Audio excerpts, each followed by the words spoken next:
দেখো। বার্কার একটা কার্ডবোর্ডের বাক্স তুলে ধরল আমার দেখার জন্য। বাক্সটার ভেতরে তুলোর পশমে রাখা একটা বড় শুকনো বীজ, একটি মরা কুচকানো শুককিটের মতো দেখতে। এটা কি? আমি জানতে চাইলাম। আমিও বোঝার চেষ্টা করছি এটা কি। মৃদু হেসে বলল বার্কার। যে লোকটার কাছ থেকে ওটা আমি পেয়েছি সে বলেছে যে ওটা বিষাক্ত ভয়ঙ্কর উদ্ভিদ ম্যান্ড্রেকের বীজ। এমন উৎসাহ ও আগ্রহের সঙ্গে বার্কার কথাটা বলল যে আমারও উৎসাহ বেড়ে গেল, যদিও আমি ব্যাপারটার কিছুই জানি না। বার্কার আমার অনেক কালের বন্ধু ও একজন খ্যাতনামা উদ্ভিদ বিজ্ঞানী। অনেক নতুন ধরনের অর্কিডও আবিষ্কার করেছে। গবেষণার কাজে বার্কার পৃথিবীর অনেক দুর্গম অঞ্চলে গেছে। সম্প্রতি সে ব্রাজিলের অরণ্য থেকে অভিযান শেষ করে ফিরেছে। তার সফল অভিযান ও প্রত্যাবর্তনকে উপলক্ষ করে আমরা দুই বন্ধু পান ও ভোজনে মিলিত হয়েছি। বার্কারের স্টাডিতে খাওয়া দাওয়ার পর আমরা বসে। ম্যান্ড্রেক আবার কি? আমি জানতে চাইলুম। উত্তরে বার্কার তার পড়ার তাক থেকে ল্যাটিন ভাষায় লেখা একটা পুরনো বই বের করল। বইটা ম্যান্ড্রেককে নিয়ে লেখা। 50 বছর আগে লেখা এই বইতে ম্যান্ড্রেক সম্বন্ধে অনেক তথ্য ও কাহিনী দেওয়া আছে। ম্যান্ড্রেকের ছবিটা বার্কার আমায় দেখালো। ম্যান্ড্রেকের ছবিটা এই রকম। মানুষের শরীর, হাত ও পা, কিন্তু হাতের ও পায়ের পাতার জায়গায় আছে শেকড়, আর মাথার জায়গায় একরাশ পাতা। ম্যান্ড্রেকের ডান পায়ে দড়ি দিয়ে একটা কুকুর বাঁধা। বার্কার বলল, গল্প কথার মানব ধর্মযুক্ত উদ্ভিদকে শিল্পী কিভাবে এঁকেছেন। আগে লোকে ভাবত ম্যান্ড্রেক গাছ হলো মানুষের মতো আকার সম্পন্ন ও মাংসাশী প্রাণীর মতোই স্বভোজী, যে তার সুরের মতো শিকড়কে বাড়িয়ে দিয়ে যারা গাছপালা সংগ্রহ করে তাদের কিছু বুঝতে পারার আগেই আঁকড়ে ধরে ও পৃষ্ঠে মেরে ফেলে।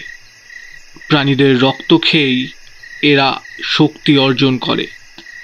একটা ম্যান্ড্রেক গাছ উপড়ে ফেলার চেষ্টা ছিল আত্মহত্যার শামিল, এবং কুকুরদের এই কাজে লাগানো হতো। ছবিতে তাই দেখানো হয়েছে। একেবারে বাজে কথা। আমি হেসে বললাম, তুমি কি সত্যিই এরকম ভয়ঙ্কর গাছের অস্তিত্ব বিশ্বাস করো? কেন করব না? মানুষ ও মানুষতর প্রাণীর যে যোগসূত্র খুঁজে পাওয়া যাচ্ছে না, কে বলতে পারে উদ্ভিদই সেই মিসিং লিঙ্ক কিনা। গাছ চিরকালই সোজা হয়ে দাঁড়ায় মানুষের মতো, ইতর প্রাণীদের মতো পিঠ নিচু করে চলে না। এমনকি আজও অনেক জংলি গাছ আছে যারা সুর বা আকশি দিয়ে ছোট ছোট কীটপতঙ্গ ধরে। বেশ, তুমি ওই ম্যান্ড্রেক বীজ থেকেই গাছ করে দেখো না কি হয়। বার্কার কিন্তু আমার কথাটাকে খুব গুরুত্ব দিল। সে চিন্তিতভাবে বলল, এর জন্যে ভীষণ তাপের দরকার। আর্দ্রসিক্ত পরিবেশে ও প্রবল উত্তাপে এই গাছ জন্মাবে। দরজায় আঁচড়ানোর শব্দে বার্কার থামল। বার্কার হাসি মুখে বলল, টম এসেছে। পারস্য দেশের সুন্দর বেড়াল টম বার্কারের অত্যন্ত আদরের। বার্কার বাইরে গেলে টম অনেক সময় আমার কাছেই থাকে। ঘরে ঢুকে টম আনন্দে ঘুরছে। ও আমার মাটির তলার ঘরে এতক্ষণ ইঁদুর খুঁজছিল, এবারে দুধ খাবে।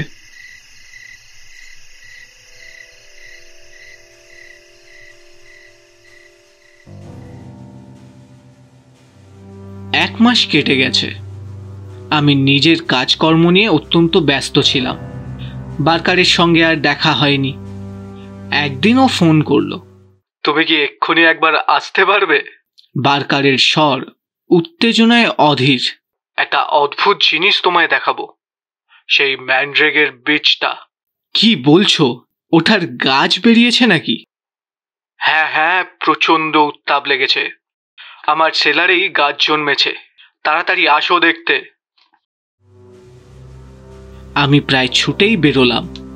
সেই ভয়ঙ্কর ম্যান্ড্রেগ গাছ জন্মেছে, যা প্রাণীর রক্ত খায়। দোরগোড়াতেই বার্কার দাঁড়িয়ে, স্কুলের ছাত্রের মতো সে অধীর উত্তেজিত।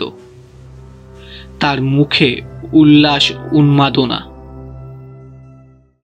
তোমার আগেই দেখা উচিত ছিল। গাছটা আমার হাতের মতো বড় হয়েছে। মূল, সুর, কর্ষক সবই আছে। এর মানে কি বুঝতে পারছো? আমরা নিমেষেই ক্যালেন্ডার থেকে 1000 বছর মুছে ফেলেছি। এরকম গাছ খালি অতীত যুগের গল্প কথায় পাওয়া যেত। আদিম মানুষ কথা বলতে শেখার আগেই এরা পৃথিবী থেকে অবলুপ্ত হয়। এখন আমার বাড়িতে জন্মেছে, বাড়ছে।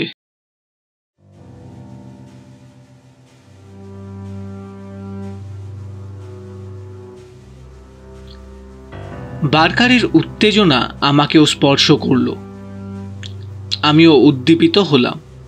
বার্কারের সঙ্গে দ্রুত পায়ে চললুম সেলারের দিকে।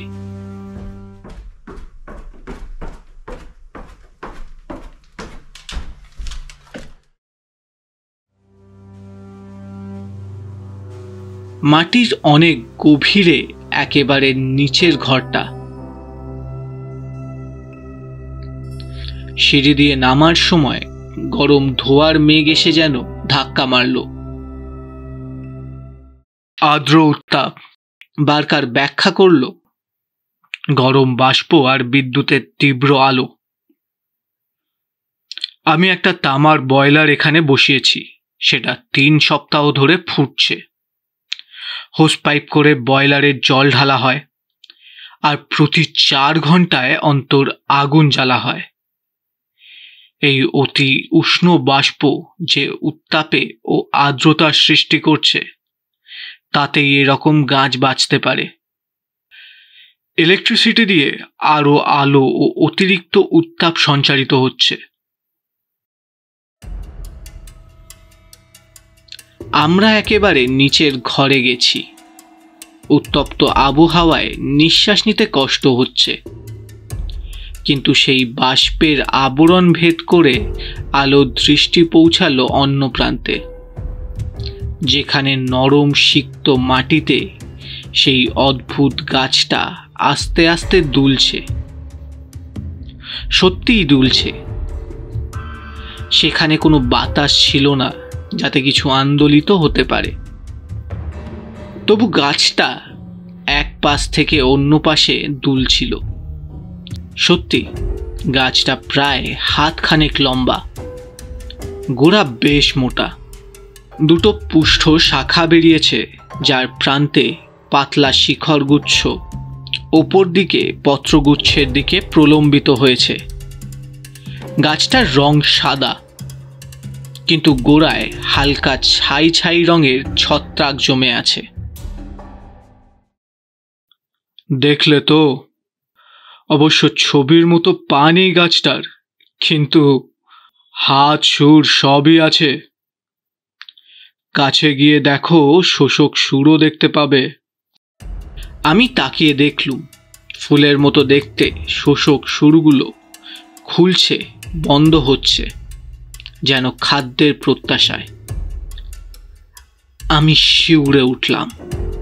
ওটার মধ্যে কেমন যেন একটা অবিশ্বাস্য ঘৃণ্যতা, শয়তানি ও ভয়াবহতা লুকিয়ে আছে। একটা জিনিস দেখো, গাছটা প্রতি মুহূর্ত বাড়ছে। বার্কার আমার হাতটা আঁকড়ে ধরে চেঁচিয়ে বলল। গাছটা একবার প্রসারিত হচ্ছে, আবার গুটিয়ে যাচ্ছে, আবার প্রসারিত হচ্ছে, এবং প্রতিবারেই সে বড় হচ্ছে। আমি যেন আর সহ্য করতে পারছি না। বললাম, চলো বেরিয়ে যাই, তাপ বেড়ে যাচ্ছে। বার্কারের একেবারেই ইচ্ছে ছিল না ওখান থেকে চলে আসার। আমি ওর হাত ধরে প্রায় টেনে আনলাম। ওপরে এসে মনে হলো বাতাস কত মধুময়। বার্কার উৎসাহের সঙ্গে বলল, একটা অদ্ভুত সৌন্দর্য, তাই না? আমার মনে হয় এটা একটা বৃহত্তম। ঠিক আছে ঠিক আছে, আমি মেনে নিচ্ছি। আমি তাড়াতাড়ি বললাম, আমি বারবার চেষ্টা করছি ওই বিভৎস প্রাণীটির প্রসঙ্গ এড়াতে, কিন্তু বার্কার 1 ঘন্টা ধরেই সেই কথা বলে চলল।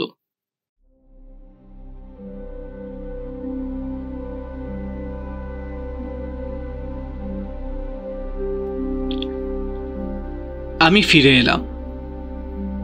2 দিন ধরে আমি বার্কারের সেই মাটির তলার ঘর আর সেই ভয়ঙ্কর উদ্ভিদটার কথা ভুলতে চেষ্টা করছি, কিন্তু খালি ওটার কথাই মনে আসছে। 3য় দিন সকালে আমার মনে কেমন যেন একটা ভয় ঢুকলো। কাজে মন দিতে পারছি না। খালি চোখের সামনে ভাসছে গ্রীষ্মপ্রধান অঞ্চলের উপযোগী কৃত্রিমভাবে তৈরি করা উষ্ণ সিক্ত আবহাওয়ায় সেই ভীষণ প্রাণীটা, আর বাষ্পভেদ করে এর প্রতি বার্কারের সপ্রেম দৃষ্টি। বার্কার বয়লারে আগুন দিচ্ছে। বার্কার শয়তানের পুজোর জন্য তীব্র বিদ্যুৎ আলো ঠিক করছে। বার্কার ওই উদ্ভিদটার সুর ছুতে যাচ্ছে। আমি বার্কারের বাড়ি গেলাম। আমাকে যেতে হলো। যুক্তি থেকে প্রবল, আমার ব্যক্তিত্বের থেকে বড় একটা শক্তি যেন আমাকে টেনে নিয়ে গেল বার্কারের বাড়িতে। দরজা ধাক্কা দিলাম।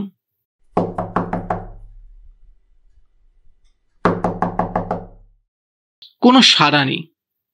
তবে ও কি বাইরে গেছে? না, তাও তো নয়।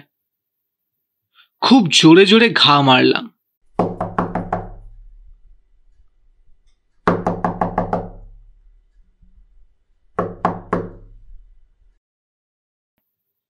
দরজা খুলল না।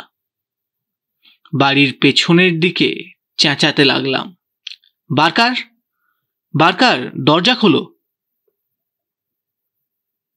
শেষ পর্যন্ত একটা জানলা ভাঙলাম।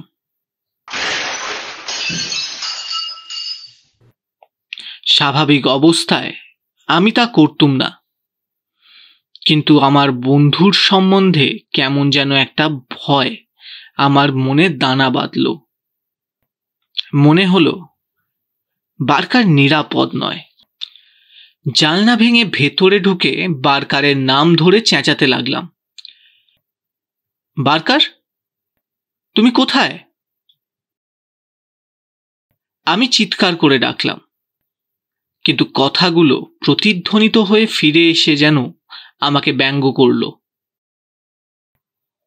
মাটির নিচের ঘরে সেলারে যাবার দরজাটা খোলা। আমি নামবো বলে পা বাড়াচ্ছি, এমন সময় বাঁচাও, বাঁচাও! বার্কারের গলা। আমি সবেগে নামতে আরম্ভ করলাম নিচের দিকে। সেই গরম বাষ্পপূর্ণ ঘরে পা দিলাম। কি দৃশ্য! ঘরের শেষ প্রান্তে বার্কার দাঁড়িয়ে, ভয়েতে দেওয়ালে যেন মিশে গেছে। তার ওপর ঝুঁকে আছে সেই ভয়ঙ্কর প্রাণীটা। ওটা এখন মানুষের মতো বেড়ে উঠেছে। বাতাসে যেন গুঞ্জন ধ্বনি শোনা যাচ্ছে। গাছটা এক ধার থেকে অন্য ধারে দুলছে। তার রক্তচোষা আঁকশিগুলো হাতের মতো প্রসারিত হয়ে আছে ভীত সন্ত্রস্ত বার্কারের দিকে। কাদার ওপর পড়ে আছে টমের রক্তহীন মৃতদেহ। আমাকে দেখে বার্কার চেঁচিয়ে উঠল, একটা কুড়ুলানো, একটা কুড়ুলানো, একটা কুড়ুল, যাও তাড়াতাড়ি। আমি ঘুরে দাঁড়ালাম। ওপরের ঘরে একটা ধারালো দা আর একটা কোদাল ছিল। আমি দুটো নিয়ে ছুটে এলুম। ঠিক সময়েই এসেছি। ভয়ঙ্কর গাছটার সুরগুলো বার্কারকে প্রায় পেঁচিয়ে ধরেছে। রক্তচোষা আকশিগুলো থেকে যেন লালা ঝরছে। বার্কার অসহায়ভাবে আত্মচিৎকার করে উঠল। আর রূপ, আমি গায়ের সর্বশক্তি দিয়ে ঘা দিলাম দৈত্যটার পায়ে। ও যন্ত্রণায় চিৎকার করে উঠল। সাইরেনের আওয়াজের মতো ওর চিৎকার, তীক্ষ্ণ, তীব্র, ভয়ঙ্কর। একগোছা রক্তচোষা আকশি প্রায় বার্কারের কাঁধকে জড়িয়ে ধরেছিল, কিন্তু মূল গাছটা পেছনে আমার দিকে সরে আসতে তারা ঝুলে গেল। আমি অস্ত্র দিয়ে বারবার আঘাত করতে লাগলাম। বাতাস বিদীর্ণ করে দিল গাছটার চিৎকার। দাটা ছুঁড়ে দিলাম বার্কারের দিকে। সেও সমানে আঘাত করতে লাগলো। আমরা সেই ভয়ঙ্কর গাছটাকে খণ্ড খণ্ড করে কেটে ফেললাম।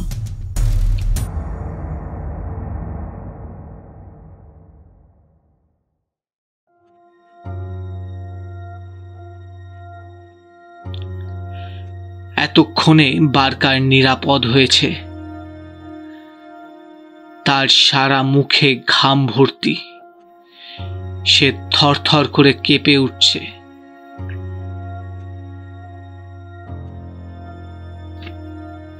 তুমি ঠিক সময়েই এসে পড়েছ। আমি 4 ঘন্টা এখানে এসেছি। খুব সকালেই এসেছিলুম আগুন ঠিক আছে কিনা দেখতে।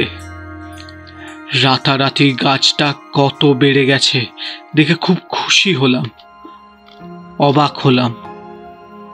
ওই কোণে গিয়ে ইলেকট্রিকের আলোটা দেখছি। এমন সময় টম এলো। আমি টমকে কোনোদিনও এখানে আসতে দিইনি। আজ হঠাৎ ও এসেছে। টম গাছটার কাছে দাঁড়িয়ে। আমার মনে হয় গাছটা ওকে সম্মোহিত করেছে, কেননা সুরগুলো ওর কাছে নেমে আসতেও ও নড়াচড়া করেনি। তারপর ওকে ধরে ফেলে। ঘটনাটা মনে পড়ায় বার্কার শিউরে উঠল। আমি টমকে ধরার আগেই গাছটা ওকে ধরে। রক্তচোষা আকশি দিয়ে ওর রক্ত পান করতে থাকে। গাছটা রক্তই চেয়েছিল। রক্ত খেয়ে ওর জোর বাড়ে। আমি অবাক হয়ে দেখি গাছটা ক্রমশ বেড়ে উঠেছে। বাতাসে শোনা যাচ্ছে ওর কুঞ্জন ধ্বনি। বুঝতে পারলাম আমিও ফাঁদে পড়েছি। আমি পালাতে পারলাম না। টমের রক্ত খেয়ে ও আরো বিপজ্জনক হয়ে উঠেছে। আমি আটকে রইলাম। তুমি না আসা পর্যন্ত ওইভাবেই ছিলাম। তুমি আমার প্রাণ বাঁচিয়েছ। বার্কার আস্তে আস্তে সুস্থ হয়ে উঠল। আমরা ম্যান্ড্রেকের টুকরোগুলো অ্যাসিড দিয়ে পুড়িয়ে একেবারে নিঃশেষ করে দিলাম। জিনিসপত্র সরিয়ে বার্কার সেলারটা তালা দিয়ে দিল। প্রিয় টমের মৃত্যুতে বেচারা খুব দুঃখ পেয়েছে। শেষবার যখন বার্কারের বাড়িতে গেলাম, দেখলাম যে ম্যান্ড্রেককে নিয়ে লেখা বইটা ওর বুককেসে নেই।